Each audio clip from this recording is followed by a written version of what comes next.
दोस्तों, आज से करीब 200 साल पहले इंसान द्वारा बनाया गया कैमरा कुछ इस तरह का दिखाई देता था, जो कि आज बदलकर कुछ ऐसा रूप ले चुका है। ये तो सिर्फ इस बात का एग्जाम्पल है कि टेक्नोलॉजी इतने कम समय में कितनी तेजी से डेवलप हो रही है। जहां एक तरफ इंसानी सभ्यता काफी तेजी से एडवांस हो रही है, वहीं दूसरी तरफ पास्ट की चीजें विलुप्त होकर अपना अस्तित्व खो रही हैं।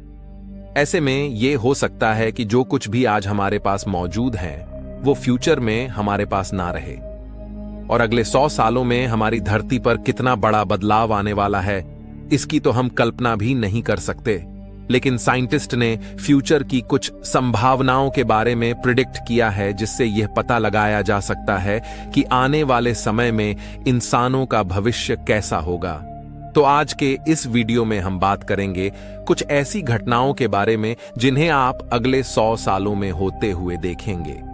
साल 2023 से लेकर 2050 तक दोस्तों, हम सभी जानते हैं कि दुनिया की सबसे ज्यादा पॉपुलेशन वाला देश चाइना है। लेकिन जल्द ही यह आंकड़ा बदलने वाला है, क्योंकि अब भारत दुनिया की सबसे ज्यादा आबादी वाला देश बन जाएगा। इस दौरान बुर्ज खलीफा भी दुनिया की सबसे ऊंची बिल्डिंग होने का खिताब खो चुकी होगी, क्योंकि उसकी जगह सबसे ऊंची कोई और चीज बना दी जाएगी। एलन मस्क के पहले स्टारशिप रॉकेट को मंगल ग्रह पर भेजा जाएगा। ये पहली बार धरती से बाहर किसी दूसरी ग्रह पर इंसानी बस्तियों को बसाने की शुरुआत होगी। वायरलेस चार्जिंग भी एडवांस हो चुकी होगी, और अब मोबाइल फोन को वाईफाई तकनीक के इस्तेमाल से चार्ज किया जाएगा। धरती पर मौजूद बहुत से पक्षी 5G और 6G जैसी इंटरनेट सर्विसेज के कारण मर चुके होंगे। धरती पर बड़ी बड़ी बिल्डिंग्स को बनाने के लिए ईंटों की जगह इलेक्ट्रिक स्टोरेज सेल्स का इस्तेमाल किया जाएगा, जो सूरज की रोशनी से चार्ज होकर बिजली पैदा करने का काम करेगी। 2050 तक गाड़ियों में बहुत ही एडवांस टेक्नोलॉजी आ चुकी होगी, जिससे एक्सीडेंट होने का खतरा बहुत ही कम हो जाएगा। भविष्य में टाइटेनियम डाइऑक्साइड का इस्तेमाल बिल्डिंग से लेकर कपड़ों पर भी किया जाएगा, जिससे बिल्डिंग पर धूप पड़ने से वो अपने आप साफ हो जाया करेंगी। सन 2050 से 2070 तक ग्लोबल वार्मिंग के चलते धरती का तापमान बहुत ज्यादा बढ़ चुका होगा। उत्तरी ध्रुव पर मौजूद बर्फ काफी तेजी से पिघलने लगेगी। धरती पर पॉपुलेशन इतनी तेजी से बढ़ चुकी होगी कि लोगों की जरूरतों के लिए अमेज़न जैसे जंगलों को आधे से ज्यादा नष्ट कर दिया जाएगा। यहां तक कि धरती की 80% से ज्यादा जनसंख्या के पास पीने के लिए पानी तक मौजूद नहीं होगा। लेकिन अब तक हम इंसान मार्स पर जाने में कामयाबी हासिल कर चुके होंगे। वहां पर मशीनों की मदद से पानी और ऑक्सीजन का निर्माण किया जाएगा, जिससे आने वाले समय में वहां पर धरती जैसे वातावरण का निर्माण होने लगेगा, और मार्स पर भी पेड़ पौधे उगाने लगेंगे। वहीं धरती पर ट्रैवलिंग के लिए ऐसे सुपरसोनिक जेट्स का इस्तेमाल किया जाएगा, जिनकी मदद से हम 10 घंटे की दूरी को भी सिर्फ 1 घंटे में ही तय कर लेंगे। इस नई तकनीक से धरती पर हमारी जिंदगी और भी ज्यादा फास्ट हो जाएगी। वैज्ञानिक इंसानी दिमाग में ड्रिल की मदद से एक ऐसी चिप को इंसर्ट कर देंगे, जो इंसानी दिमाग की कमियों को खत्म कर उन्हें जीनियस बनाने में भी मदद करेगा, और साथ ही वो कई तरह की बीमारियों से पीड़ित लोगों को ठीक करने का काम करेगा। आने वाले समय में चिप्स में कुछ ऐसे ऑपरेशन होने लगेंगे, जिससे उस समय में इंसानों को बातचीत करने के लिए बोलने की जरूरत नहीं पड़ेगी। वो सिर्फ इस चिप की मदद से एक दूसरे से बात करने लगेंगे।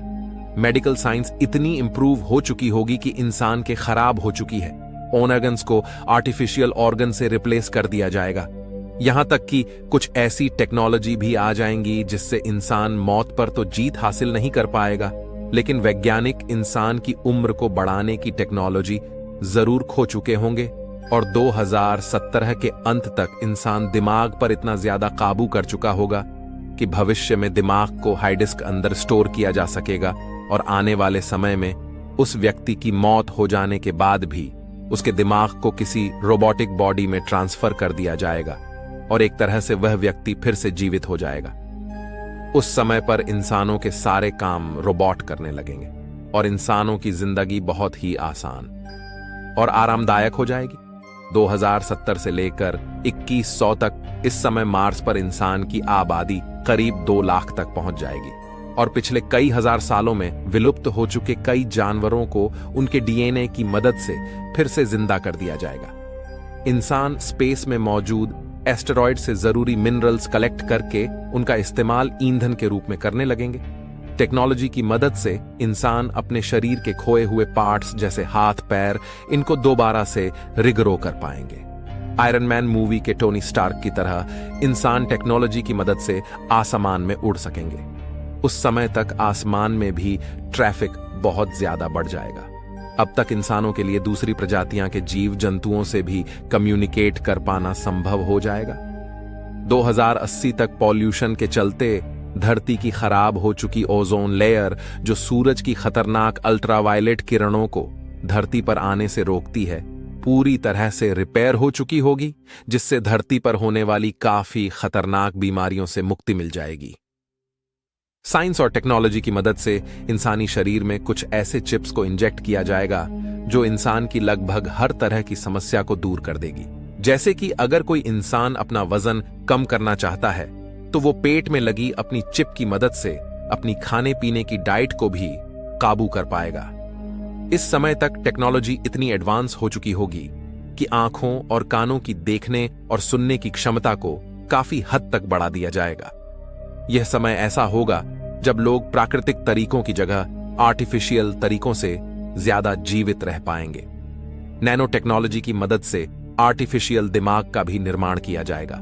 इंसानी दिमाग को कंप्यूटर से जोड़कर इसकी क्षमता को बहुत ज्यादा बढ़ा दिया जाएगा, जिससे ऐसी परेशानियों को भी आसानी से हल किया जाएगा जिन्हें एक नॉर्मल दिमाग की मदद से हल कर पाना असंभव है। उस समय एक तरह से हमारा दिमाग कंप्यूटर का रूप ले लेगा और इंसानों के जीवन बिताने का तरीका ही बदल जाएगा। 21वीं सदी के अंत तक मौसम में आने वाले बदलाव के कारण अमेज़न जंगल का 90% तक हिस्सा पूरी तरह से नष्ट हो चुका होगा। इसका नतीजा यह होगा कि धरती पर हर जगह सूखा पड़ने लगेगा। इस समय तक समुद्र के नीचे टनल का निर्माण कर वहां पर काफी तेज गति से चलने वाली ट्रेन को बनाया जाएगा।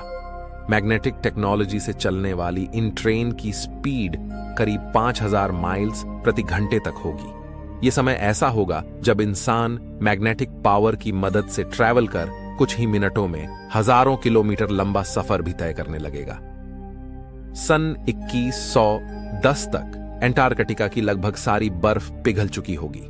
इस बर्फ के पिघलने के कारण समुद्र के पानी का स्तर तकरीबन 10 फीट तक बढ़ चुका होगा, जिससे समुद्र के किनारे बसे कई देश पानी में डूब चुके होंगे। लेकिन उस समय वेस्ट का के सूख जाने की वजह से वहां पर डेवलपमेंट का कार्य काफी तेजी से बढ़ने लगेगा। इंसान यहां पर काफी एडवांस ऊंची ऊंची इमारतों का निर्माण करने लगेंगे। इसका नतीजा ये होगा कि धरती के इस एरिया में भी जनसंख्या काफी तेजी से बढ़ने लगेगी। धरती पर मौजूद सबसे खूबसूरत वाटरफॉल्स यानी कि पुराना वाटरफॉल का वजूद भी अब पूरी तरह से खत्म हो चुका होगा। और ऐसी भी संभावना है कि उस समय 1 किलोमीटर से भी ज्यादा डायमीटर जितना बड़ा एक एस्टेरॉयड आकर धरती से टकरा जाए और धरती से 50% जीवन को खत्म कर दे। लेकिन यह पूरी तरह से जरूरी नहीं है, क्योंकि उस समय तक इंसान कुछ ऐसी टेक्नोलॉजी बना चुके होंगे जो धरती को किसी भी बड़े एस्टेरॉयड के टकराने से बचा सके। हालांकि उस समय तक इंसान टेक्नोलॉजी की मदद से सभी जगह इतनी ज्यादा डेवलपमेंट कर चुके होंगे कि अब धरती पर इंसान की मौजूदगी को मिटा पाना लगभग असंभव हो जाएगा। लेकिन फिर भी भविष्य में इंसानों की वजह से इतनी ज्यादा टेक्नोलॉजी के कारण इंसानी सभ्यता पूरी तरह से खतरे में आ सकती है। भविष्य में एक सुपर वोल्केनिक इरप्शन यानी कि ज्वालामुखी विस्फोट भी हमारा इंतजार कर रहा है। और ये विस्फोट किसी आम ज्वालामुखी की तरह नहीं होगा, बल्कि इसका प्रभाव धरती पर किसी बड़े एस्टेरॉयड के टकराने से भी ज्यादा खतरनाक होगा। ये धरती पर प्रति 100 किलोमीटर को भी जितना काला धुआं उत्पन्न करेगा, जिसके चलते हमारी धरती के ऊपर एक मोटे बादल की चादर बिछ जाएगी, जो धरती के अंदर की गर्मी को बाहर निकलने नहीं देगा और इसकी वजह से सूर्य की किरणें धरती की सतह पर नहीं पहुंच पाएगी, जिसका नतीजा ये होगा कि धरती पर इंसानों का दम घुटने लगेगा और यहां पर इंसानों का बच पाना लगभग नामुमकिन हो जाएगा और ऐसे में एक हिम युग की शुरुआत होगी। अब ऐसे में इंसानों को किसी दूसरे ग्रह पर भी अपने पैर जमाने ही होंगे।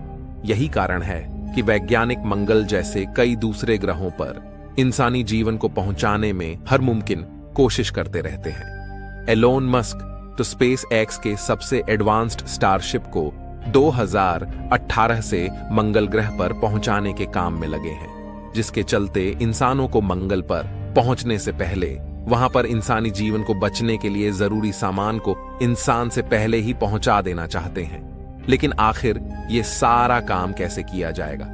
क्या सच में एलोन मस्क साल 21वीं शतक तक लाखों इंसानों को मार्स तक पहुंचा पाने में कामयाब हो पाएंगे? आप हमें कमेंट करके अपनी राय जरूर दें। अगर हमारी ये वीडियो आपको अच्छी लगी हो तो वीडियो को लाइक और चैनल को सब्सक्राइब जरूर कर दें। मिलते हैं अगली वीडियो में।